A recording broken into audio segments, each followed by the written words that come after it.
The Alpha King saved a human girl, not knowing she was his mate. Hello, everyone.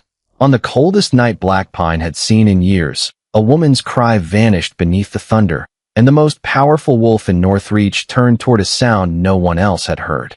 Before we begin, please subscribe and tap the notification bell to help this channel grow. And now, let the storm lead us into the forest. Rain struck the ancient pines hard enough to strip needles from their branches. Everett Calloway rode alone beneath them, his dark cloak soaked through, his silver-gray eyes fixed on the narrow trail ahead. He had left Greyhaven Keep without guards because kings were rarely granted silence, and tonight he had needed it. For 12 years, every decision he made had carried the weight of Northreach. Every life saved became a political favor. Every kindness was measured for weakness. Even the forest seemed easier to understand than the court waiting behind him. Then his horse stopped. Not slowed. Stopped. Its breath burst white in the rain as it stared toward a ravine hidden beyond the trees. Everett listened. At first, there was only wind, rushing water, and the groan of branches bending under the storm. Then he heard it again, a ragged breath, followed by a woman's voice too faint to be a scream. Please. One word. Barely alive.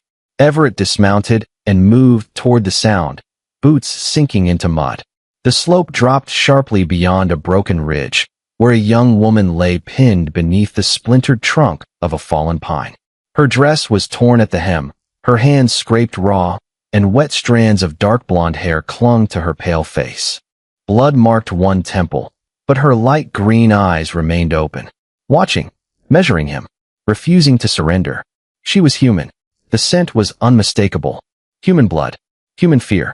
Human territory lay miles south of Black Pine, beyond the boundary stones and the treaty line no outsider was permitted to cross.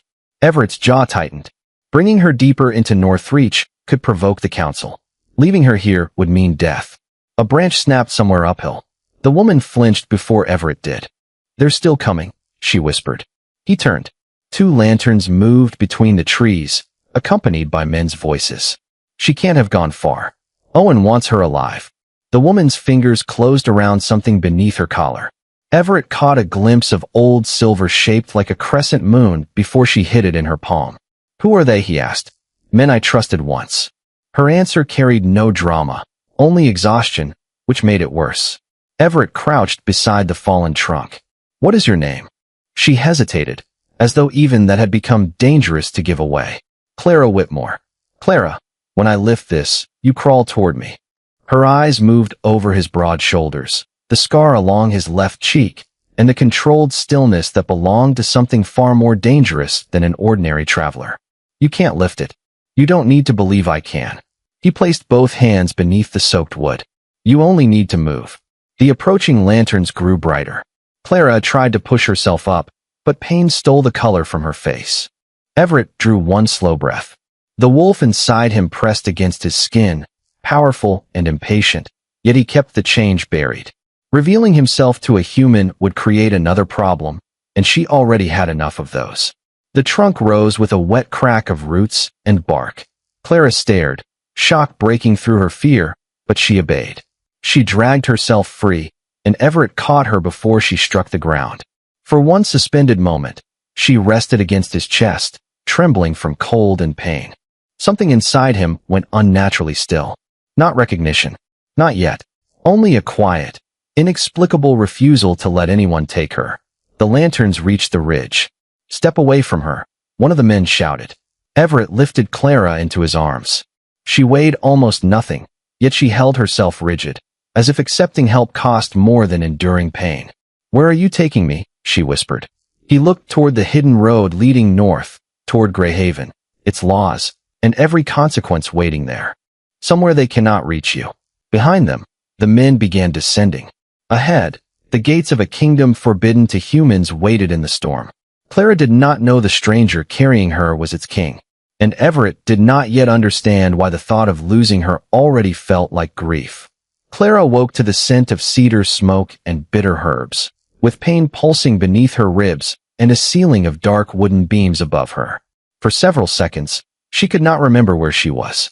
Then the storm returned in fragments. The fallen pine, lanterns moving through the trees, powerful arms lifting her from the mud. She tried to sit up, but a steady hand pressed gently against her shoulder. "Easy," said a woman beside the bed.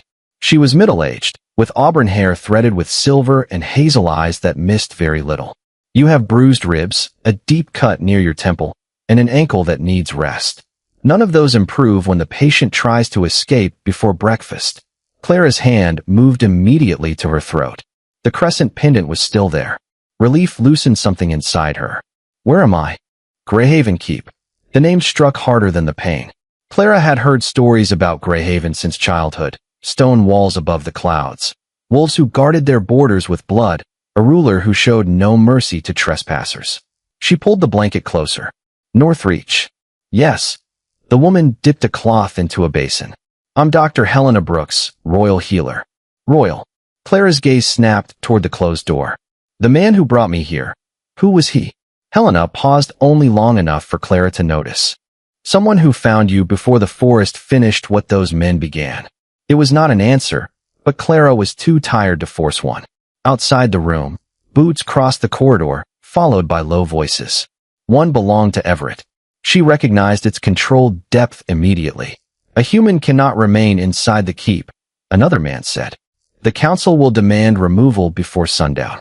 "She was hunted and injured," Everett replied. "That changes the immediate question. It does not change the law." Clara held her breath.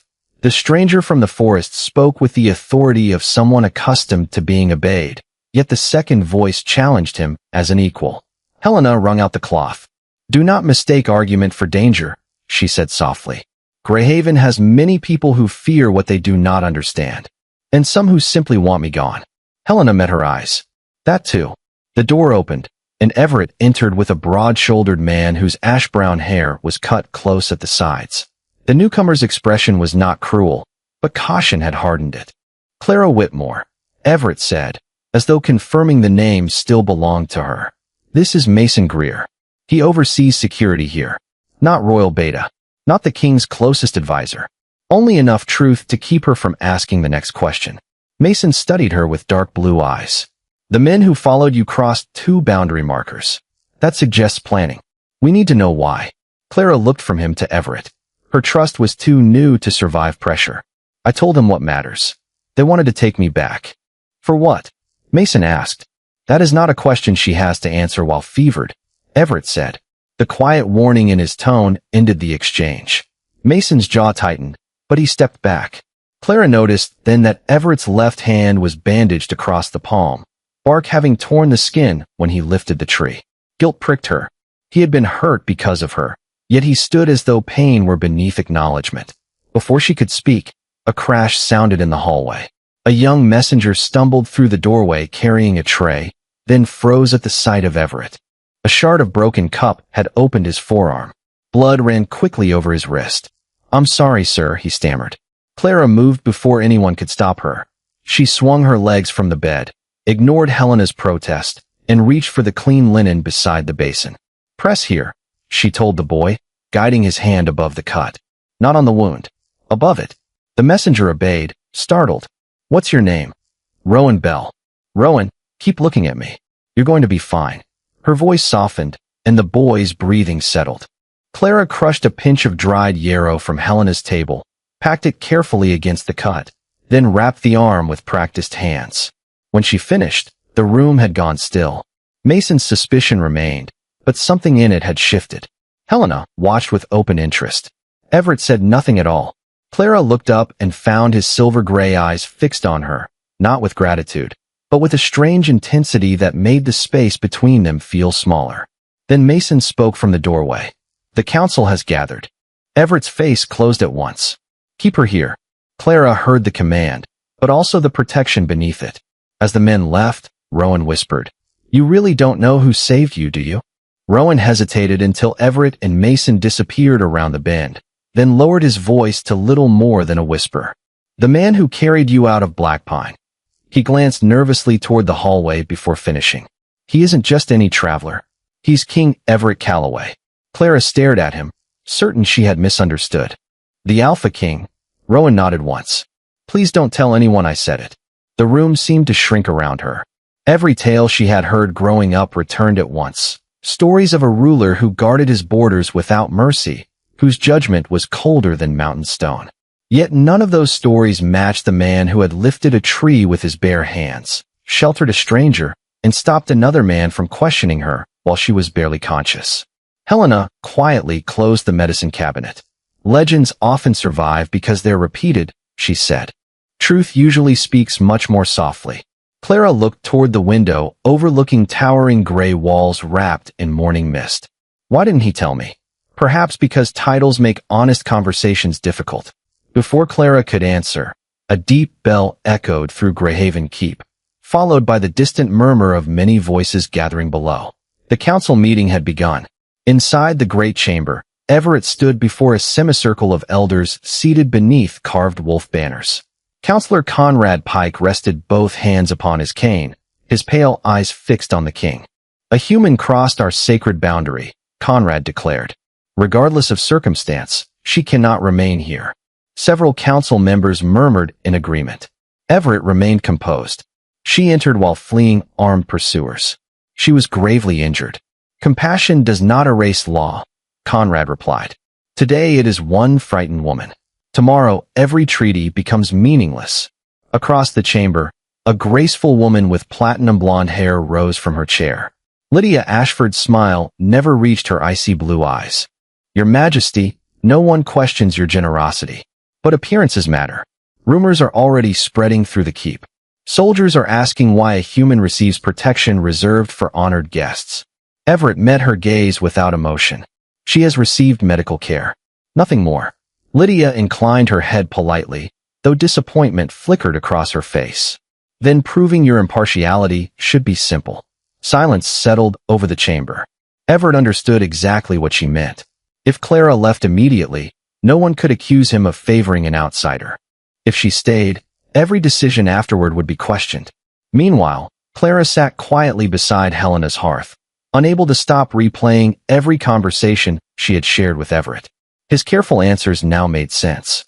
He had hidden neither from fear nor deception, but because revealing his crown would have frightened her before she had the chance to know the man beneath it. She suddenly remembered the rough bandage across his hand. A king had injured himself lifting a tree for someone he had never met. That realization unsettled her more than any childhood legend ever had. Later that afternoon, Helena asked Clara to walk slowly through the castle corridor to strengthen her injured ankle. The stone halls buzzed with whispers that fell silent whenever Clara passed.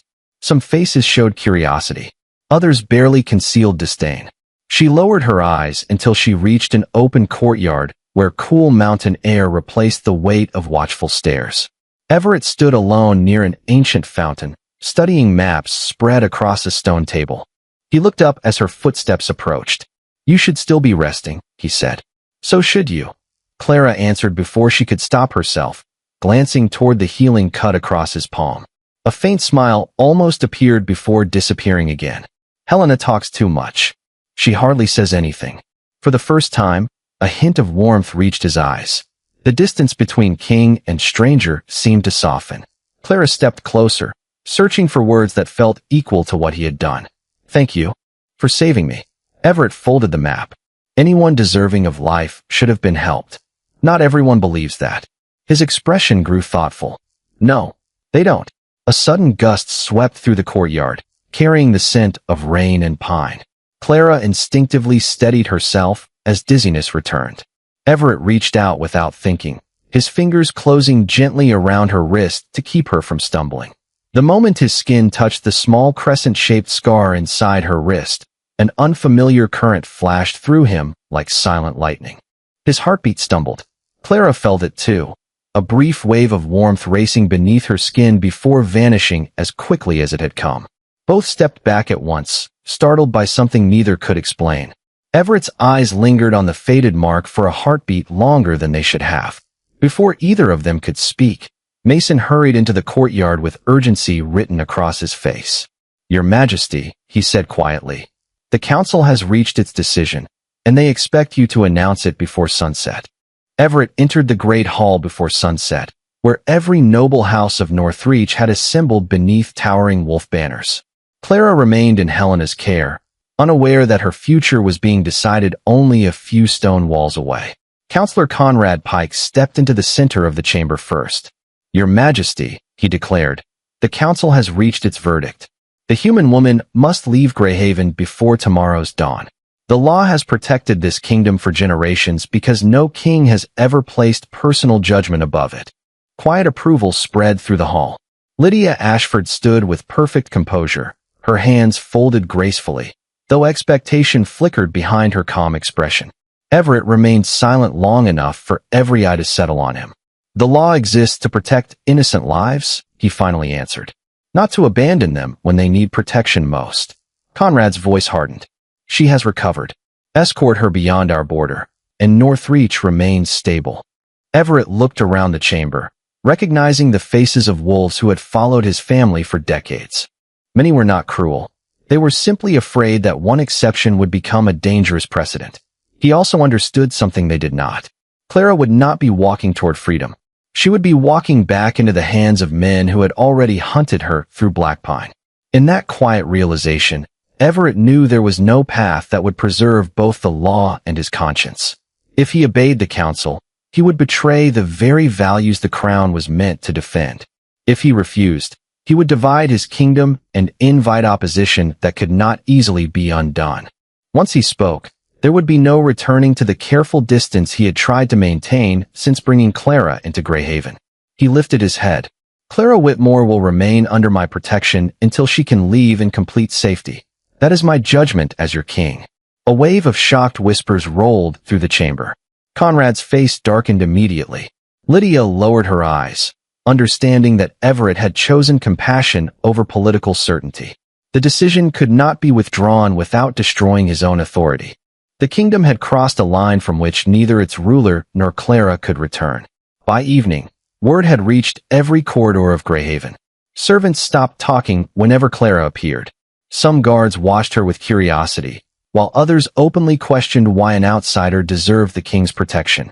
Clara heard enough to understand that she had become the cause of a growing fracture inside the castle. A quiet ache settled over her. She found Helena preparing fresh medicines. "Everything was peaceful before I arrived," Clara said softly. "If I leave tonight, maybe this ends." Helena placed another bundle of herbs on the table before looking at her. "Peace that depends on sacrificing one innocent person isn't peace. It's fear wearing a kinder face." Clara looked away. "I don't want him paying this price because of me." Helena offered no immediate reply. She knew Everett had accepted that cost the moment he chose to carry Clara through the gates of Greyhaven. Later, hoping to clear her thoughts, Clara stepped into the training courtyard just as the day's drills were ending. Rowan Bell climbed onto an aging supply platform to retrieve equipment stacked after practice. Without warning, one of the support beams cracked beneath him. The frightened teenager slipped, crashing toward the stone below. Clara ran before anyone else reacted. Ignoring the pain in her healing ankle, she reached Rowan as another heavy timber broke loose overhead. She threw herself across him, shielding his body as the beam struck the ground beside them with a deafening crash. Everett, returning from the council chamber, sprinted across the courtyard and lifted the shattered timber away before dropping to one knee beside Clara. "Are you hurt?" he asked, every trace of royal formality gone from his voice. Clara fought to catch her breath, yet her first words were, "Please, check Rowan." Helena hurried over with attendants. After examining both of them, she confirmed Rowan had only suffered a broken leg, while Clara had escaped with bruises. The young messenger looked at her through tears. "You saved me." His trembling voice carried farther than he intended. Soldiers who had questioned Clara only hours earlier fell silent. Servants exchanged uncertain glances. The human woman many had wanted expelled had risked herself without hesitation for one of their own. Everett helped Clara stand carefully, meeting her eyes with quiet admiration rather than surprise. From an upper balcony, Lydia watched the scene unfold beside Conrad Pike. Neither missed what had changed.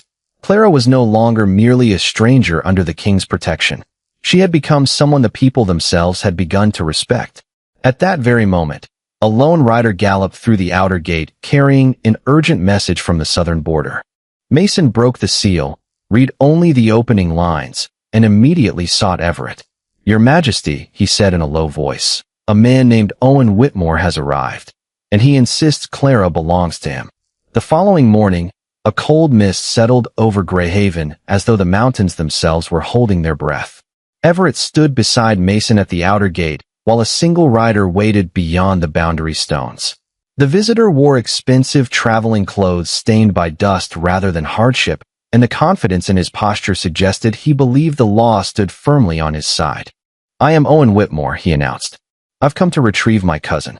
Everett studied him without speaking. Owen offered a folded document bearing the seal of a Southern magistrate. "Clara Whitmore fled with property belonging to our family. She has also refused an arranged marriage that would have settled significant debts. Return her, and this matter ends peacefully." Mason accepted the papers and quietly scanned them before handing them to Everett. Every page appeared legitimate, yet something about Owen's calm certainty felt rehearsed. "We'll hear Miss Whitmore before making any decision," Everett replied. Owen's pleasant smile faded. "With respect, Your Majesty, she's frightened and easily influenced. She doesn't always understand what's best for her." Those words lingered long after the visitor was escorted to temporary quarters outside the inner keep. Everett recognized manipulation hidden beneath polite language. Hours later, Clara entered the council chamber at Everett's request. The moment she saw Owen standing there, every trace of color disappeared from her face. She instinctively stepped backward instead of forward. Everett noticed before anyone else. "Clara," he said gently, "do you know this man?" She kept her eyes fixed on the floor for several long seconds before answering. "Yes." Owen spread his arms with practiced warmth. "There you are. Everyone has been worried sick." Clara looked at him as though he were a stranger wearing a familiar face. "No," she whispered. "You were only worried I'd escape." Uneasy silence settled across the chamber. Conrad Pike immediately frowned. "Explain yourself." Clara clasped the crescent pendant beneath her collar, drawing quiet strength from the worn silver. "After my father died, Owen took control of everything he left behind. He told everyone I wasn't capable of managing the estate alone. Then he arranged for me to marry a businessman twice my age. When I refused, he locked away every legal document proving what belonged to my family." Owen laughed softly. "She's grieving. Imagination can become convincing. You sold our orchards." Clara's voice remained calm despite trembling hands. "You dismissed people who had worked for my parents their entire lives. And when I said no to your plans, you sent men after me." Mason watched Owen carefully. The man's polished confidence cracked for only an instant before returning. Everett noticed it. So did Helena. Conrad, however, folded his arms. "These are human disputes," the counselor said.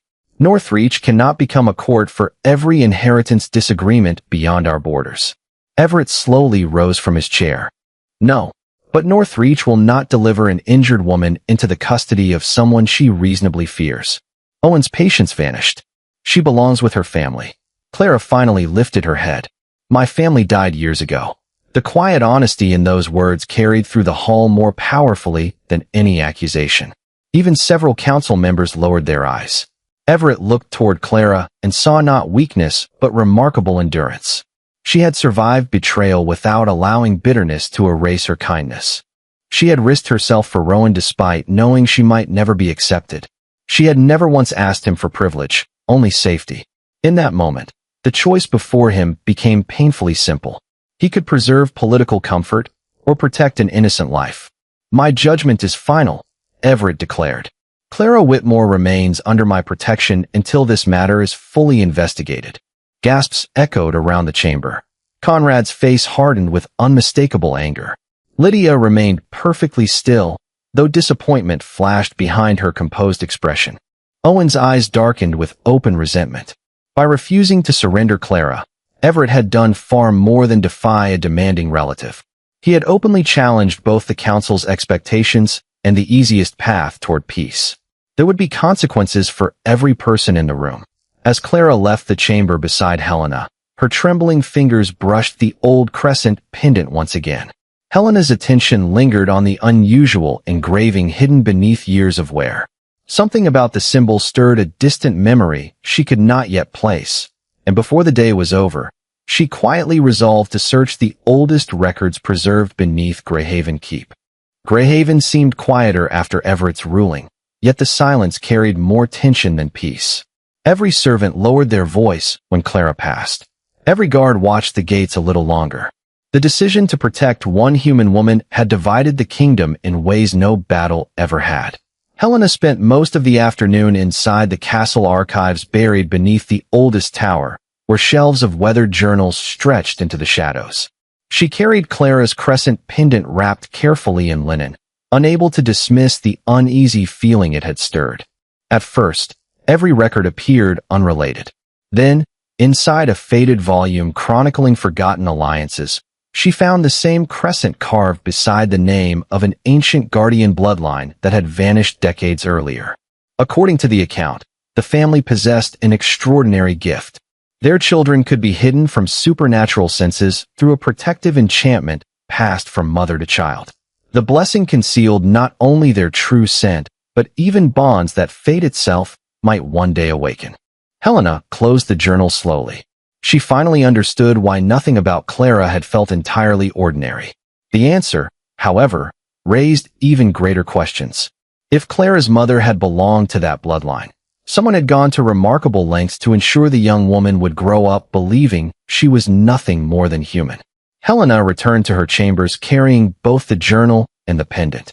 Clara looked up from the window where she had been watching clouds drift across the mountains. "Did you discover something?" Helena sat beside her without speaking for a moment. "Only enough to know your mother kept an enormous secret." Clara's fingers instinctively reached for the necklace resting against her chest. "She died before telling me much about her life." Helena unfolded the page containing the ancient symbol. Clara's eyes widened. The carved illustration matched her pendant perfectly. "Your mother did not choose this by accident," Helena explained. "This emblem belonged to a family once trusted by Northreach itself. They disappeared long ago, but the stories claim they protected their children by hiding what others could sense." Clara struggled to absorb the revelation. "Are you saying she lied to me?" "No," Helena answered gently. "I believe she loved you enough to protect you, even if that meant carrying the burden alone."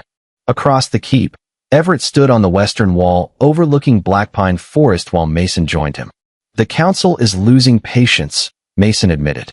"Conrad believes your judgment has weakened the throne." Everett remained focused on the distant tree line. "Has Owen left?" "No. He claims he'll remain until Clara is returned." Everett nodded thoughtfully. "He isn't waiting because he expects justice. He's waiting because he believes someone inside these walls will help him." Mason looked toward the castle behind them. "You suspect betrayal. I suspect ambition." Neither man spoke Lydia's name, yet both understood the possibility. As evening settled across Greyhaven, Clara wandered into the small garden behind Helena's quarters, hoping the cool air might quiet her racing thoughts. Everett found her there almost by chance. For several moments, they simply walked among flowering herbs without speaking. "Helena told me my mother may have hidden part of who I am," Clara finally said. Everett listened carefully. "Does that frighten you?" She considered the question before answering. "It frightens me that she believed she had to." Everett understood that feeling more than she realized. Since becoming king, he had hidden pieces of himself behind duty until even solitude felt unfamiliar. "Whatever your mother chose," he said quietly, "it doesn't change the person you've become." Clara looked at him, surprised by the certainty in his voice. "You barely know me." "I know enough." Before either could continue, a wolf's warning howl shattered the evening stillness. Another answered from the eastern watchtower. Then another. Mason rushed into the garden, breathing hard. "Your Majesty," he said, "our border scouts have vanished near Blackpine. We found signs of a struggle, and Clara's cousin disappeared from his camp less than an hour ago." Everett's expression hardened instantly. Somewhere beyond the forest, unseen plans had already begun to move, and for the first time since rescuing Clara beneath the fallen tree, he realized the danger pursuing her was growing bolder instead of weaker. The alarm spread across Greyhaven before dawn. Scouts returned one by one without answers, reporting broken branches, abandoned horses, and fresh tracks disappearing into Blackpine. Owen Whitmore had vanished, and no one believed coincidence was responsible. Everett assembled a small search party despite Conrad Pike's immediate objection. "Your place is here," the counselor insisted. "A king does not chase one missing woman through the forest." Everett fastened his sword without looking up. A king does not abandon those under his protection. Conrad's silence revealed that the decision had already been made. Mason, for trusted guards, and Everett rode into Blackpine while Helena remained behind with growing unease.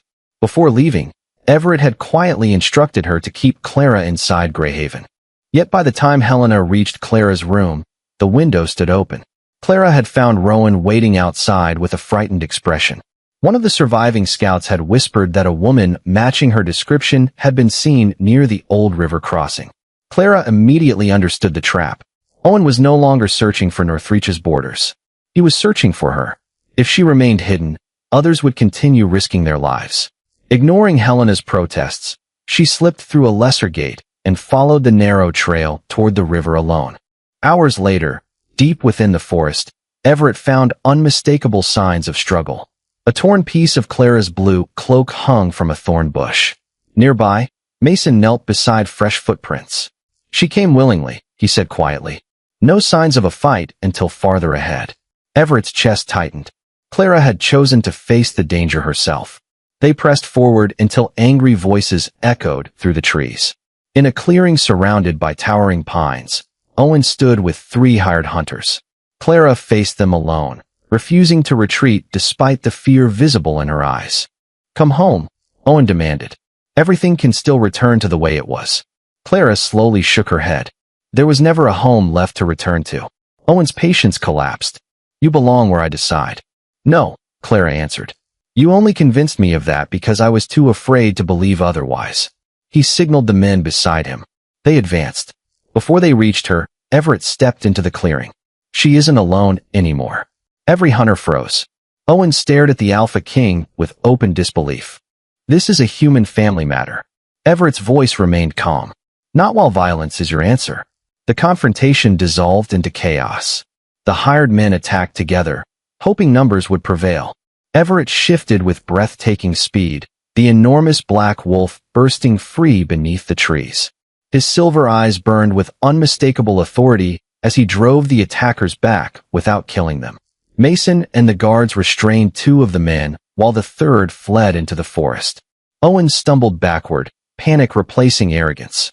Clara watched Everett defend her with astonishing restraint. He could have ended the fight in moments through sheer brutality, yet every movement sought only to stop the violence rather than satisfy it. Owen seized the opportunity created by the confusion, grabbing Clara's arm and dragging her toward a rocky ledge above the river. "If I lose everything," he hissed, "so do you." Clara struggled, but the loose ground gave way beneath them. Everett reached them just as the earth collapsed. He caught Clara's hand while Owen slipped free, crashing into the rushing water below before disappearing around the bend. Everett pulled Clara safely onto solid ground, both of them breathing hard as silence settled across the clearing. Tears filled Clara's eyes. "You came after me." Everett never released her hand. "I was always going to." She searched his face, seeing neither obligation nor royal duty, only unwavering resolve. "Even if none of this had anything to do with your kingdom?" Everett answered without hesitation. Even then, the words struck Clara more deeply than she expected. They were spoken before destiny, before certainty, before any hidden truth could influence them. At that very moment, a cold wind swept through the forest, carrying the scent of the coming full moon. Far above them, clouds slowly drifted apart, allowing pale silver light to spill across the old crescent pendant resting against Clara's heart. For the briefest instant, the worn silver shimmered with a glow neither of them had ever seen before. The forest slowly released its grip on the frightened silence that had followed the confrontation. Everett's guards secured the captured hunters, while Mason sent scouts downstream in search of Owen, though the raging river offered little hope of finding him before nightfall. Everett gave only one instruction: save anyone who can still be saved. No one questioned him. Even after betrayal and bloodshed, he refused to let vengeance define the kingdom he wanted to lead. Clara watched the wounded men receive water and bandages instead of punishment. She had spent years believing power always demanded fear. Standing beside Everett, she witnessed something entirely different. The ride back to Greyhaven unfolded beneath a moon growing brighter with every passing mile. Neither of them hurried to fill the quiet between them. At last Clara slipped the crescent pendant from around her neck and turned it over in her hand. Fine fractures now crossed the old silver like delicate veins beneath ice. "It wasn't damaged before today," she said. Everett studied the keepsake without touching it. Helena may know why. The royal healer examined the pendant as soon as they returned. She placed it beside the ancient journal recovered from the archives, comparing every carved detail until her expression slowly changed. "The seal is weakening," she whispered. Clara frowned. "What seal?" Helena carefully traced the cracked crescent with one fingertip. "Your mother didn't simply leave you a keepsake. She entrusted it with a purpose. Whatever protection she placed within it is beginning to fade." Clara instinctively closed her hand around the pendant. "Can you stop it?" Helena looked at the weathered pages before answering. "If these records are correct, it was never meant to last forever. It was meant to protect you only until the time came when it no longer could." Later that evening, Helena remained alone in the archive chamber, rereading every surviving account of the forgotten guardian bloodline. One passage caught her attention more sharply than the others. The enchantment did not disappear because it failed. It faded only when the life it had protected finally reached the moment for which it had been created. Helena closed the book slowly. She understood what that meant, yet she chose silence. Everett had defended Clara long before knowing anything hidden within her past. Clara had trusted Everett long before learning who she truly was. If Helena spoke now, destiny might overshadow the choices both of them had already made. She quietly returned the journal to its shelf, determined to let truth arrive in its own time. Meanwhile, Clara stepped onto the western balcony where cool mountain air carried the scent of pine across the castle walls. Everett joined her without ceremony, standing beside her rather than in front of her, leaving space instead of expectation. "You should have stayed behind," he said with gentle concern. Clara rested her hands on the stone railing. "If I had hidden, more people would have been hurt because of me." Everett considered her words before answering. "You weren't responsible for Owen's choices." She looked toward the distant forest. "Maybe not, but I finally stopped letting fear decide mine." A quiet smile touched Everett's face. "That's the bravest thing you've done." Clara laughed softly, the sound carrying easily into the night. It was no longer the uncertain laugh of someone waiting for the world to turn against her. She removed the pendant once more and placed it carefully in Everett's open hand. "Does it feel different to you?" He closed his fingers around the cool silver. A gentle warmth spread through the metal before fading again, subtle enough that he almost questioned whether he had imagined it. He returned the pendant without another word. From the open doorway, Helena noticed something neither of them did. For the briefest instant, a delicate fragrance escaped through the widening cracks before disappearing into the night air. She recognized it immediately from the ancient records. The hidden enchantment was unraveling exactly as it had been designed to do. Yet instead of interrupting the peaceful moment, she simply watched Everett and Clara standing side by side beneath the rising moon. They had already chosen loyalty, trust, and compassion without the help of destiny. Whatever the coming full moon revealed, it would not create their love. It would only uncover the truth that had quietly been walking beside them since the storm in Black Pine. And Helena knew the next gathering beneath Greyhaven's ancient stones would change the kingdom forever. The full moon rose above Greyhaven like a promise waiting decades to be fulfilled. Its pale light washed across the fortress as wolves gathered within the great courtyard, summoned by Everett to address the council and every family of Northreach. Clara stood beside Helena near the ancient stone dais, her cracked crescent pendant resting against her heart. Conrad Pike remained convinced the gathering would end with the human woman's departure. Lydia Ashford waited in composed silence, accepting that her hopes of becoming Luna had already slipped beyond reach. Everett stepped before his people. "Tonight," he began, "we decide not only Clara Whitmore's future, but the kind of kingdom we intend to become." Before Conrad could object, a sharp sound echoed through the courtyard. Clara's pendant split cleanly in two. The worn silver fell into Everett's waiting hand as a gentle shimmer surrounded Clara, dissolving like morning mist beneath the moon. A fragrance unlike anything the wolves had sensed before drifted through the air, delicate yet unmistakable. Everett froze. The invisible barrier that had hidden her since childhood was gone. The bond he had searched for without hope suddenly awakened with breathtaking certainty, not because Clara had changed, but because the truth could finally reach him. Clara looked into his astonished eyes, confused by the silence spreading across the courtyard. Helena stepped forward with the ancient journal. Her mother belonged to the guardian bloodline, she explained. The enchantment concealed Clara's scent, and even the bond destined for her future, protecting her from those who would have exploited that gift. It remained hidden until the charm completed its purpose. A murmur swept through the assembled wolves. Conrad stared in disbelief. Lydia lowered her head, recognizing that destiny had revealed itself without ambition, negotiation, or power. Everett slowly approached Clara. His voice remained steady despite the emotion in his eyes. "You're my mate." Clara searched his face, then quietly shook her head. "If that's the only reason you want me here, then everything I feared was true." The courtyard fell silent once more. Everett reached for her hand, but stopped short, leaving the choice entirely hers. "Listen to what happened before tonight," he said softly. "I crossed into the storm because someone needed help. I carried you into Greyhaven before I knew your name. I stood against my counsel, protected you from Owen, and chose you again in Blackpine without knowing anything this moon could reveal. The bond explains what fate prepared. It does not explain my decisions. I made those myself." Tears gathered in Clara's eyes as memories returned one after another. The fallen tree, the careful bandage on his injured hand, the quiet defense in the council chamber, the way he had lifted Rowan before asking whether anyone approved, the promise beside the river that he would have come for her regardless. Every important choice had happened long before this moment. Everett extended his hand one final time. "I will never ask destiny to speak for me. Clara Whitmore, I am asking you." She smiled through her tears, placed her hand in his, and answered with complete certainty. "Then my answer is yes. Not because the moon chose you, but because you chose me when you believed I was only a frightened human girl."